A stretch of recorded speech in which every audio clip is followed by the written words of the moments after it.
En esta mañana vamos a estar meditando en el libro de Filemón, los versículos 15 al 20, es la tercera serie de esta epístola.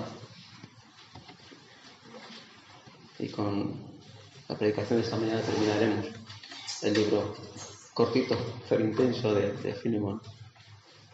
Esta predicación la tenía ya preparada desde hace bastante tiempo. Y bueno, estaba ya tan satisfecho de haberla preparado, de haberla terminado, que me entusiasmé y empecé a preparar las siguientes predicaciones, que adelanto ya serán sobre el libro de Habacuc. Me emocioné tanto que me olvidé de Filemón. La semana pasada el hermano Abraham me dijo: ¿qué ganas tengo de que terminemos Filemón? ¡Qué moco! Así que gracias, Abraham. Repito, estaremos en el libro de Filemón, los versículos 15 al 22. Déjame recordarte que Pablo está escribiendo desde su primer arresto o encarcelamiento domiciliario en Roma, después del famoso episodio en el que él entró con los gentiles en el templo de Jerusalén. Bueno, ahí se dio una tremenda. Esta tercera predicación hemos estado 2 domingos anteriores estudiando Filemón, así que déjame recordarte un poquito por encima los puntos principales de las 2 anteriores predicaciones. Este es el recorrido argumental de los primeros 14 versículos. En primer lugar, Pablo se presenta como un hombre que ha envejecido en su servicio al Señor, que se encuentra prisionero por Cristo Jesús, y en estas adversidades que él está atravesando va a pedir a un tal Filemón un favor. Pablo se presenta como su amigo, el amigo de Filemón, a quien ama y admira porque este hermano de la iglesia de Colosas ha confortado los corazones de los santos allí en su congregación. Y Pablo le dice: mira, tú y yo, los dos, tenemos algo en común, y es que tenemos una misma deuda con Dios, porque Él nos ha mostrado una gran bondad. Pero tú también estás en deuda conmigo. De hecho, tú me debes la misma vida. Recordemos que Pablo fue quien le predicó el Evangelio a Filemón. Y el favor que le está pidiendo es acerca de un esclavo fugitivo que llegó hasta él en Roma, un tal Onésimo. Lo presenta como su propio hijo, a quien él engendró en las prisiones. Y termina diciéndole: mira, Filemón, si tú concedes mi petición de volver a aceptar a Onésimo, va a ser en tu propia ventaja. ¿Qué relación mantenían Filemón y Onésimo? ¿Recordáis? Onésimo era un esclavo de Filemón y había huido, además robándole algo. Está diciendo: mira, aquel que era inútil para ti ha llegado a ser útil. Este es el recorrido argumental de los 14 primeros versículos.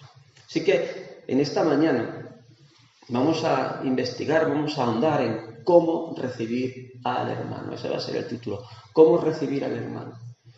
Y cuando escuchamos esta afirmación, se nos vienen a la cabeza varias preguntas. ¿De qué manera tenemos que recibir al hermano? Y si lo recibimos, ¿qué esperamos que suceda? ¿Y por qué tenemos que recibir al hermano? Parecen preguntas un poco obvias,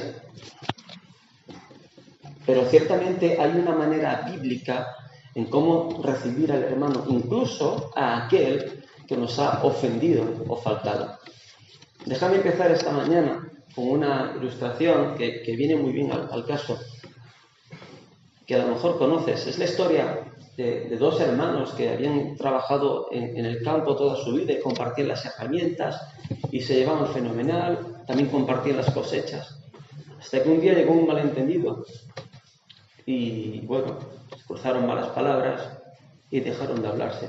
Uno de los hermanos cogió el bulldozer movió las tierras y desvió un arroyo para que separase las dos propiedades.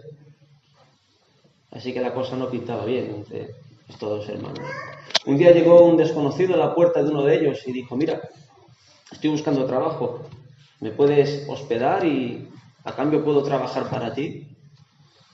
Y ese hermano le dijo: mira, ¿ves toda esa madera que hay aquí en mi campo?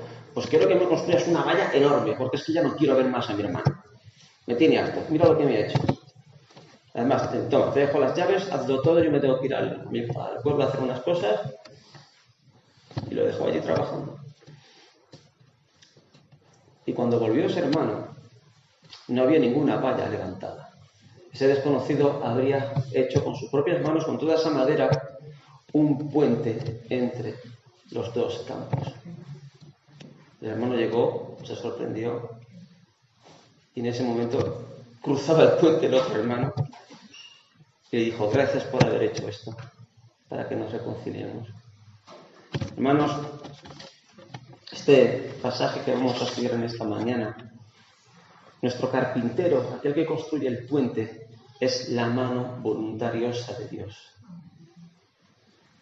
A través de Pablo, creando un puente con los clavos y la madera del Evangelio entre Onésimo y Filemón. Abrid vuestras Biblias. Vamos al versículo 15. Dice así el versículo 15 y 16. Porque quizá para esto se apartó de ti por algún tiempo, para que le recibieses para siempre, no ya como esclavo, sino como más que esclavo, como hermano amado, mayormente para mí, pero cuanto más para ti, tanto en la carne, como en el Señor. Mira, Pablo se está dirigiendo a Filemón y le dice: mira, yo comprendo que todo este asunto con Onésimo es delicado. Es un trabajador tuyo que se ha fugado y que tal vez se ha llevado algo que te pertenecía. Pero tenemos que hacer un esfuerzo, los tres, para ver cómo Dios en su providencia está ordenándolo todo. Para que un mal, como fue el escape de Onésimo, pueda producir un bien. Tenemos que hacer este esfuerzo para ver las cosas como Dios las ve. Pablo está suavizando las cosas. Él no le dice: mira, es que se fue de ti porque te robó. No, él no va por ese camino. Él ve más allá. Él quiere ir hasta los propósitos de Dios. Es como si Pablo estuviese diciendo: Filemón, aquí Dios tiene que estar trabajando de una manera particular. Para mí tiene sentido y quiero que lo tenga también para ti. Onésimo puede que se haya marchado de tu casa como un esclavo, pero ahora él está dispuesto a regresar como alguien del que no te querrás separar nunca. Esto es como Dios está haciendo las cosas. Además, Filemón, convéncete, porque llegar a amar a Onésimo como hermano es infinitamente mejor que haberlo tenido como esclavo. Él está aquí conmigo en Roma, pero te aseguro que ya, ahora mismo, es tu amado hermano, tanto como lo es para mí.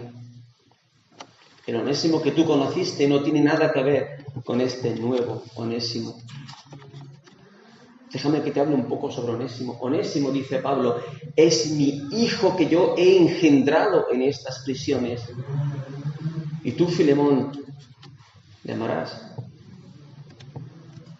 Yo sé que tú lo conoces desde hace tiempo en la carne, ha trabajado para ti y por supuesto que tenéis detrás una historia en común. Pero fíjate, Filemón, porque aún tenéis cosas que tratar. Porque a partir de ahora os tenéis que conocer en el Señor. Os tenéis que conocer en el Señor. Qué hermosos versículos, hermanos. Fíjate cómo Pablo aborda un tema tan espinoso como puede ser el de un esclavo fugado que debe volver con su antiguo amo. Ciertamente, la esclavitud no es cosa del pasado. Podemos pensar, bueno, eso es una cosa de los romanos, ¿no? O de las películas. Hoy en día también existe la esclavitud. Yo sé de iglesias que hacen marchas en contra de la trata de personas, que por supuesto que es una situación trágica en la que se ven sometidas muchas personas. En nuestro continente hay chicas que son traídas, engañadas bajo falsas promesas y que terminan secuestradas en prostíbulos bajo amenaza. La esclavitud también existe. Pablo la trató entonces. ¿Cómo debemos tratar entonces nosotros este tema? Por supuesto que podemos apoyar cualquier medida que favorezca el bien, pero hermanos, al mismo tiempo caer en el activismo social es una pendiente resbaladiza para la Iglesia. Porque sabemos que hay injusticias en este mundo que solamente podrán ser aliviadas mediante la predicación del Evangelio que transforma a los traficantes de personas, a aquellos que pagan por sexo e incluso a aquellas almas pecadoras víctimas de esta situación tan desagradable. El Evangelio tiene una cosa que decir siempre, hermanos, pero la dice correctamente. Sabemos que tenemos nuestra esperanza en una justicia que será completa en la segunda venida. Así que deberíamos preguntarnos dónde debe volcar sus esfuerzos la Iglesia. ¿En protestar ante Roma y los romanos por la esclavitud? O tal vez uniendo en el Señor a amos y esclavos mediante la predicación del poderoso Evangelio. ¿Qué estaba haciendo Pablo? ¿A quién fue a quejarse? ¿A qué recurrió Pablo? Iglesia, sé cuidadosa en unirte en un yugo desigual con los enemigos de Dios, por muy bellas que sean sus palabras o sus propósitos. Presta atención a no caer en el lodo cenagoso de la justicia social, de un mundo que en definitiva aborrece a Dios. Déjame darte un ejemplo de esto que se llama ahora la justicia social, de una serie de televisión reciente. Hay un personaje que hace de demonio y los guionistas pusieron en su boca en un episodio: soy un demonio de raza blanca y de mediana edad, así que solo puedo mejorar. ¿Qué está pasando aquí? Lo que está pasando aquí es que hoy en día se quiere hacer creer en la culpabilidad colectiva, que es lo que predica la justicia social. Desde los Estados Unidos ha llegado a la idea de que para crear un mundo más justo, todos los blancos deben pedir perdón porque son responsables de lo que hicieron algunos de sus abuelos con la esclavitud. Y este razonamiento va igual cuando se trata de hombres y mujeres. Ciertamente que Dios castiga a pueblos enteros e incluso que las maldades de los padres pueden verse reflejadas en la descendencia de los hijos, como dice esta sabiduría popular, ¿no? De tal palo, tal astilla. Pero hermanos, Dios nos juzga por nuestros pensamientos y por nuestras acciones individuales, no por lo que hicieron tus antepasados hace siglos. Tú no estabas allí. No creas en la mentira de la justicia según este mundo. Porque estos Robin Hood de la justicia social aborrecen a Dios. Y son esos fariseos de quienes Jesús dijo: el que esté libre de pecado, que tire la primera piedra. ¿Acaso nosotros como protestantes, pues podríamos ponernos también, ¿no?, a reclamar a la Iglesia Católica por habernos quemado en las plazas durante siglos? Pero sabemos que ese no es el camino.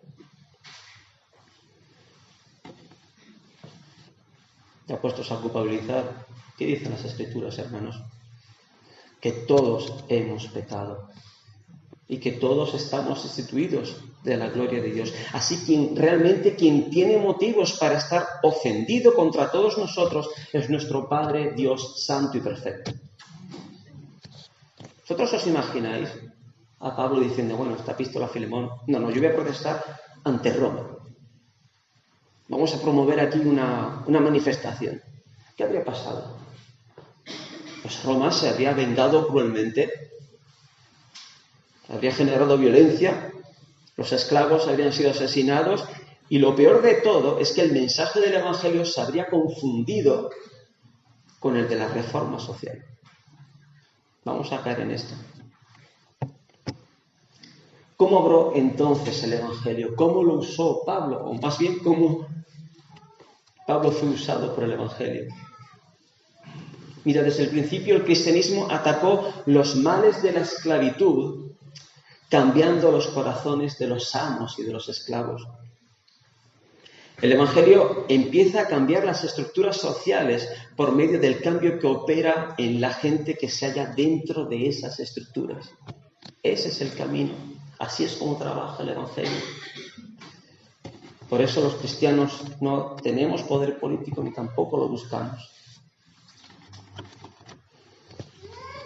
Volviendo a nuestro pasaje, dice el texto original: Onésimo fue apartado de Filemón.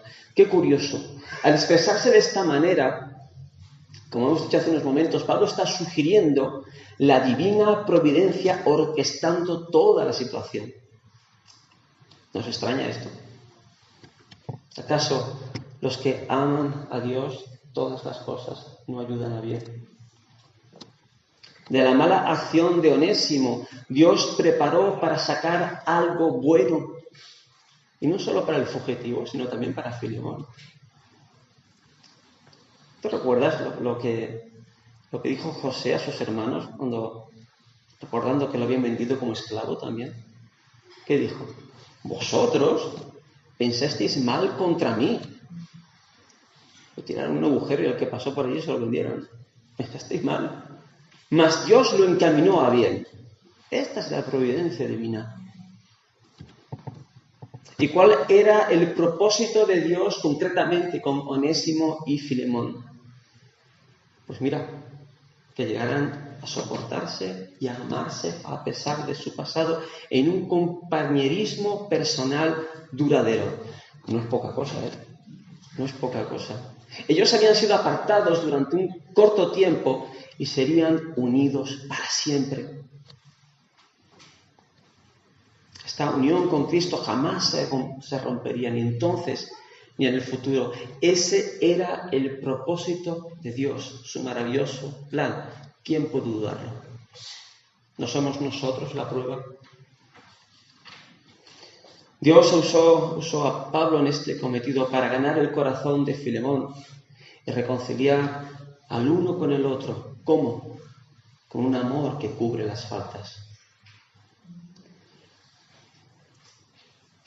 Realmente no puedo dejar de pensar en Onésimo, en cómo se sentía, ¿no? Sabiendo que la epístola de los Colosenses, que le nombra, por cierto, iba a ser leída públicamente en la iglesia, y que además esta carta a Filemón iba a ser sin duda comentada también en la congregación. ¿Cómo se sentiría Onésimo? Hermanos, en ocasiones y por circunstancias tenemos que estar preparados, como Onésimo, a convertirnos en centro de atención. ¿Cuándo?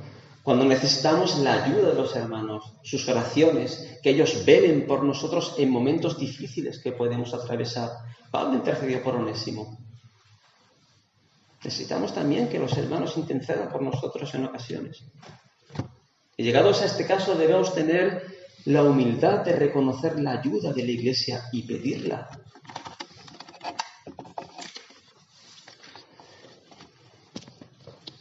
Cuán sabio es Pablo, hermanos, y qué bien lo hizo. Realmente es un ejemplo. Él preparó el camino, no solamente para que Filemón lo acogiera, sino para que Filemón integrase la Iglesia. Nosotros aquí, en nuestra congregación, damos gracias a Dios por el crecimiento que estamos experimentando.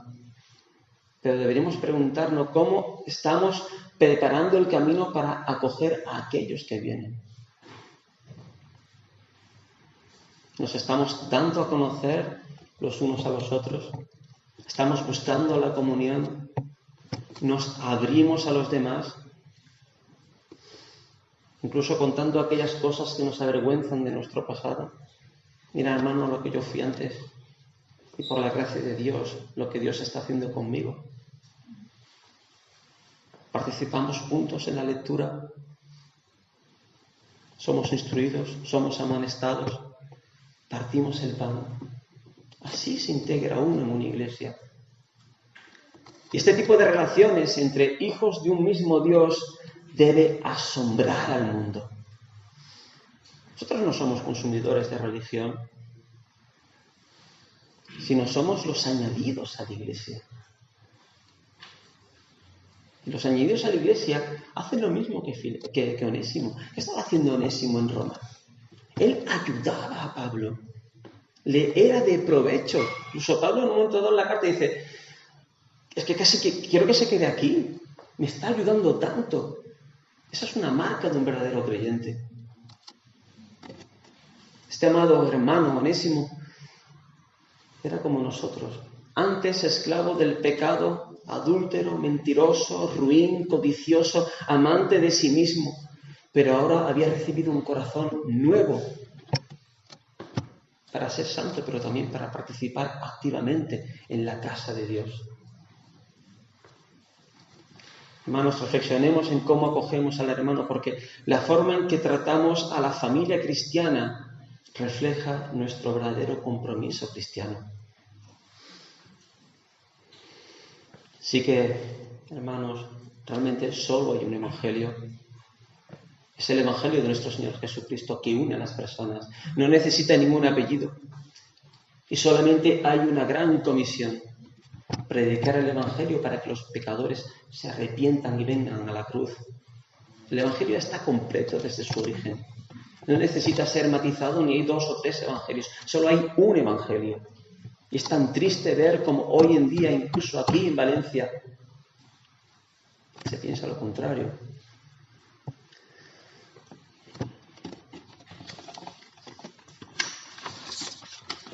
Aquí en España, durante muchos años, hemos sufrido el azote de la banda terrorista ETA. Eso ha causado mucho dolor en muchas casas, una gran conmoción social.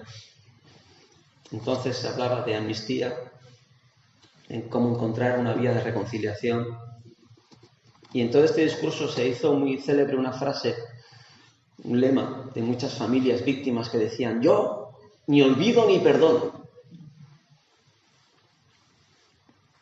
Tiene que ser terrible perder un ser querido en esas circunstancias.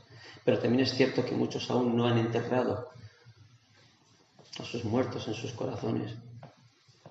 Salvando las distancias, el caso de Filemón también era un caso de olvidar y perdonar. Así que, dice el versículo 17, si me tienes por compañero, recíbele como a mí mismo. Olvidar y perdonar. El apóstol quiere ir más allá y decirle a Filemón: mira, lo que te estoy pidiendo es que cuando tú lo vuelvas a ver, que lo trates como si fuese yo en persona. Hermano, yo no sé tú, pero si Dios nos concediera que Pablo entrase por esa puerta, ¿qué haríamos? A ver quién se lo lleva a casa a comer, ¿no? Cerremos la puerta, de aquí ya no se va, ¿no?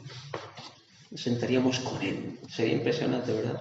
Recíbele como a mí mismo. Pablo no quiere conformarse con que Filemón vaya a la estación de tren y le diga: bueno, Onésimo, ¿qué tal? ¿Cómo estás? Te cojo las maletas, venga, va. No es eso.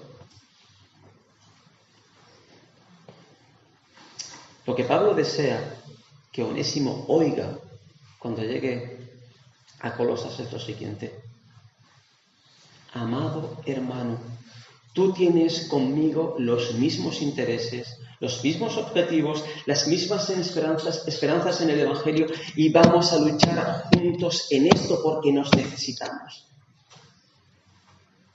Ese es el recibimiento para Onésimo. Y si hace falta, Pablo está dispuesto a arriesgar su amistad con Filemón, haciendo suya la situación de Onésimo. Filemón, por favor, debes recibirlo como alguien que ha salido de mis propias entrañas.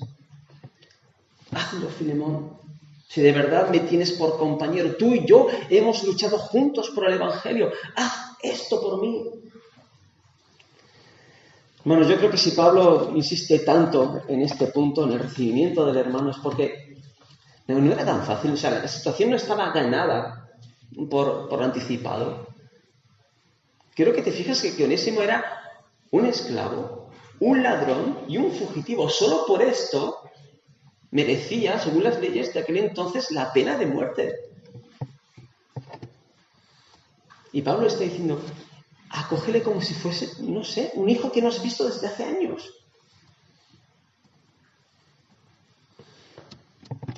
Recibimos unos a los otros. Es cierto que las personas se buscan las unas a las otras.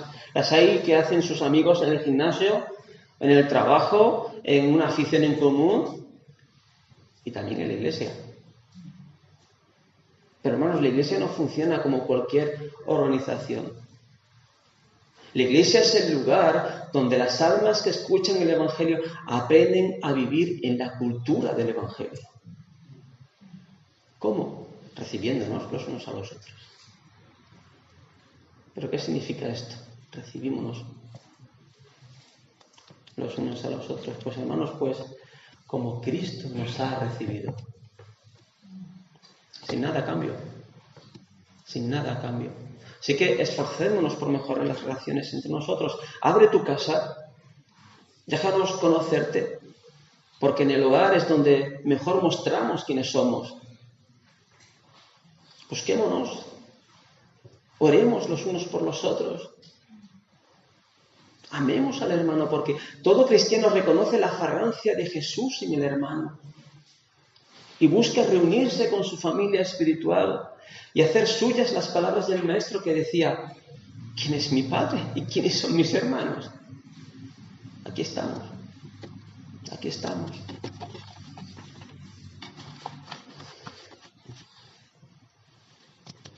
Yo no sé cuántos de vosotros tenéis algún seguro contratado, yo pienso que casi todos, ¿verdad? Algunos es verdad que son una verdadera estafa. No vamos a hablar de eso aquí. Pero hay seguros para todo, ¿no? Hipotecarios, de hogar, para mascotas, pues el coche, todo se puede asegurar. La verdad es que da tranquilidad saber que si ocurre un problema, ¿no? Hay que desembolsar una gran cantidad de dinero. Se cuesta ahí, aunque pasen los años y nunca los llamen, ¿no? Pablo con este asunto de Onésimo se está comportando como una aseguradora. Y permíteme la comparación. Él dice en el versículo 18, si en algo te dañó o te debe, recordéis que seguramente Onésimo se fue robando de casa de Filemón. Si en algo te dañó o te debe, ponlo a mi cuenta. Yo soy la compañía aseguradora de Onésimo. Yo te lo pago. Si ese es el problema, yo estoy dispuesto. Pienso que tal vez por esto, después de este encarcelamiento primero que tuvo en Roma, escribiría a Tito un versículo que conocéis. Porque yo creo que estaba pensando en Onésimo. Él escribió a Tito, exhorta a los esclavos que se sujeten a sus amos en todo, no robando, sino mostrando la más alta honradez. Versículo 19. Yo, Pablo, lo escribo de mi mano, yo lo pagaré, por no decirte que aun tú mismo te me debes también. Para que no haya ninguna duda, Pablo no necesita ir a un notario, sino que de su propia mano escribe estas palabras. Si te causó alguna pérdida o te debe algo, cárgalo en mi cuenta. Antiguamente las cartas que reconocían una deuda incluían este texto, yo lo pagaré. Y eso era legal, estaban firmadas, además esta carta, fíjate, firmada de puño y letra por Pablo, y era una oferta que era legal, si Filemón la aceptaba. Tal vez Pablo tenía algunos ahorros de su trabajo haciendo tiendas, tal vez tenía alguna herencia familiar. En cualquier caso, tenía unos pocos recursos puesto que como prisionero de Roma se le estaba permitiendo vivir en una casa privada. Es algo que solamente se dejaba a aquellas personas que podían responder económicamente. Pero Pablo, más allá del asunto económico, él está adoptando la figura del buen samaritano dispuesto a pagar las deudas y las facturas del otro. Pablo prosigue y casi que podríamos imaginar, con una media sonrisa, le dice: a ver, Filemón, si fuéramos a echar cuentas, serías más bien tú el que me debes. Tú me debes que tú seas cristiano. Así que alguna deuda de gratitud hacia mí, yo estoy dispuesto a aceptarla. Sí, hermano, dice el versículo 20, tenga yo algún provecho de ti en el Señor, conforta mi corazón en el Señor. Pablo está dejando aparcada ya tanta formalidad y vuelve este tono cordial, pidiéndole ya abiertamente: mira, Filemón, perdona, Onésimo, olvídalo. Sí, hermano, venga, va. Déjame recibir algún beneficio de ti en el Señor. Dejemos los abogados, los notarios, tú eres mi hermano. Regálame esto, porque al hacerlo alegrarás mis penas en las prisiones. Qué tierno, hermano, qué cercano es Pablo. En el versículo 7, Pablo decía de Filemón que era un hombre que confortaba los corazones de los santos. Y ahora Pablo le dice: Filemón, ahora me toca a mí.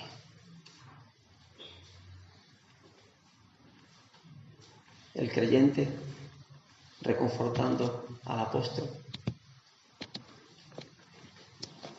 No te estoy pidiendo nada material, Filemón, solo una satisfacción en el Señor.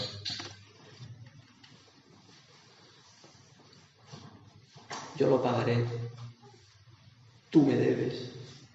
¿Os fijáis en estas expresiones de Pablo? El apóstol está asumiendo el mismo espíritu de Cristo hacia los pecadores. Porque nuestro Salvador pagó la deuda que teníamos con el Padre. Porque ciertamente Él llevó nuestras enfermedades y sufrió nuestros dolores, y nosotros le tuvimos por azotado, por herido de Dios y abatido. Cristo anuló el acta de los decretos que había contra nosotros, que nos era contraria, quitándola de en medio y clavándola en la cruz. Pablo adopta el espíritu de Cristo. Perdón y olvido. Perdón y olvido. Así que, hermanos, somos un pueblo que ha sido salvo por el beneficio de uno sobre todos nosotros. ¿Cómo pues no socorrer al hermano? ¿Qué decía Jesús? Esto que hacéis por los hermanos, incluso por uno pequeño, ¿me lo hacéis a mí? Sin Cristo habría sido imposible para Filemón perdonar y aceptar otra vez a Onésimo. Onésimo, por su parte, no tenía nada que ofrecer, porque todo ya había sido pagado, de la misma manera que Cristo pagó por todos nuestros pecados. Quien sabe que todo le ha sido pagado, estará dispuesto a ser generoso con los demás. Qué asunto tan importante. Es una epístola muy pequeñita, pero qué asunto tan importante, porque si Filemón hubiese cerrado su corazón contra Onésimo, ¿qué hubiese pasado? Esto habría perjudicado terriblemente a la iglesia de Colosas. Así que Pablo sabía cuán importante era su intervención. Versículo 21. Te he escrito confiando en tu obediencia, sabiendo que harás aún más de lo que te digo. Pablo está terminando y le dice a Filemón: mira, Filemón, yo sé que yo podría haber escrito otro tipo de carta, ¿vale? Yo, Pablo el apóstol, te mando que tal. Pero yo he preferido rogártelo como un amigo que pide un favor. Sé que incluso no tengo que esperar la respuesta. Yo confío en que tú harás lo correcto. Y no solamente esto, que harás aún más. Esa es la confianza de Pablo con Filemón. ¿Qué significa esto de hacer aún más? ¿No es suficiente decirle, bueno, Onésimo, venga, va, no pasa nada, vamos a trabajar en el Señor, todo está olvidado, empezamos de cero? Hacer aún más. Por supuesto, Filemón recibiría a Onésimo como a un hijo pródigo, pero él permitiría que Onésimo trabajase en su iglesia activamente. Y hacer aún más significa incluso para Filemón reflexionar en cómo él estaba tratando a sus otros siervos según los principios del Evangelio. Y eso que Filemón no era una persona mala y cruel, pero aún tenía que aprender.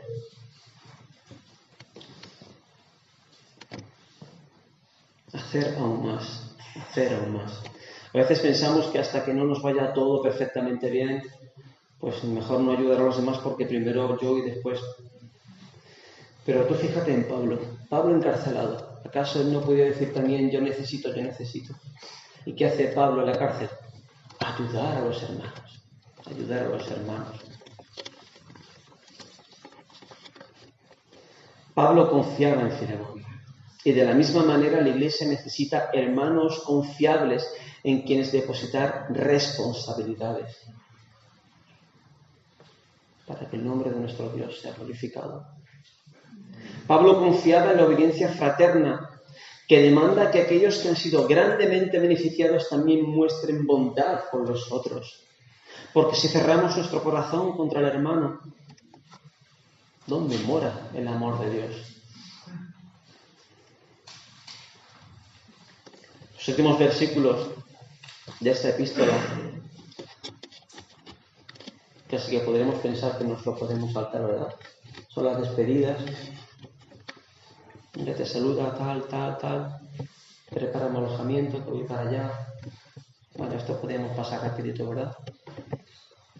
Bueno, aquí hay mucha información y mucho mensaje. Vamos a leer los últimos versículos, del 22 al 25.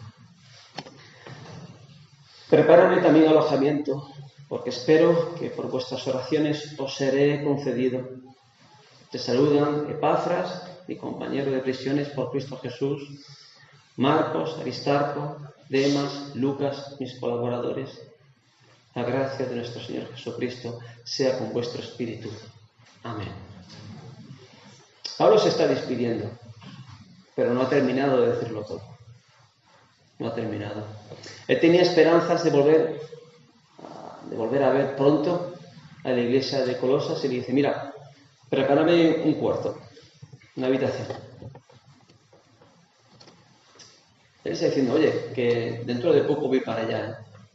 Es una manera, esto de decirle, prepárame alojamiento, es una manera, si sabemos leer entre líneas, de decirle, Filemón, que voy a tener la oportunidad de ver todo lo que se ha hecho con Onésimo. Voy para allá, ¿eh? Pero con cuánto tacto lo dice Pablo. Y al final, Pablo nos pinta el retrato de todos aquellos que estaban con él trabajando en Roma. El primero, Epafras, a quien llama compañero de prisiones. Él era muy conocido entre los colosenses, lo pone en primer lugar. Epafras había enseñado en Colosas y era amado profundamente por la congregación. En segundo lugar, Marcos. Si leéis las Escrituras, Marcos y Pablo habían tenido grandes diferencias en el pasado, ya están solucionadas. Lo de Pablo y Marcos era la historia de una relación perjudicada y que ahora estaba enmendada. Y los creyentes de Colosas lo sabían, ¿eh? Y por eso es tan importante que Pablo esté mencionando aquí a Marcos, para recordarle a Filemón que el propio Pablo había pasado por una experiencia similar de perdón. Y todo lo que estaba pidiendo a Filemón, él ya se lo había aplicado a sí mismo.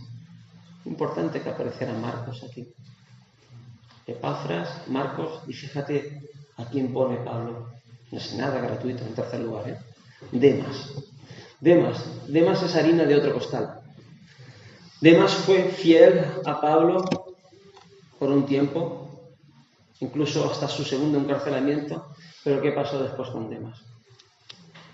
Se fue, desertó. Propio Pablo escribe tristemente, porque Demas me ha desamparado. Qué triste, hermano. Me ha desamparado. ¿Por qué? Amando este mundo, y se ha ido, creo que está por Tesalónica. Estos versículos últimos no son gratuitos porque muestran la complejidad de las relaciones humanas dentro de la Iglesia. Y Pablo es consciente de todas las dificultades que pueden surgir entre nosotros. Y por eso, al final de esta epístola, él coloca toda su esperanza y toda su confianza ¿en qué? ¿Qué dice? Que la gracia del Señor Jesucristo sea con nosotros. Porque hay grandes dificultades, porque es la única solución a la unidad, el favor inmerecido de parte de Dios. Si no fuese por la gracia, en 15 minutos todos saldremos por esta puerta. Es cierto. Los incrédulos nunca podrán experimentar lo que significa el amor entre los hermanos a menos que sean transformados por la gracia divina. Por lo tanto, mostremos al mundo qué es el compañerismo en Cristo, qué es recibir al hermano. ¿Hemos recibido de gracia? Pues demos de gracia. La gracia, con estas palabras el apóstol comienza y cierra sus epístolas. Si somos amados hermanos, si estamos dispuestos a recibirnos, es porque hemos sido recibidos antes por Cristo. Él adquirió este poder en la cruz y Él la concede a su esposa. Amémonos los unos a los otros y no seamos arrastrados por el mundo como Demas. Renunciemos al lodo de este mundo y corramos tras el favor de nuestro Señor. A modo de conclusión,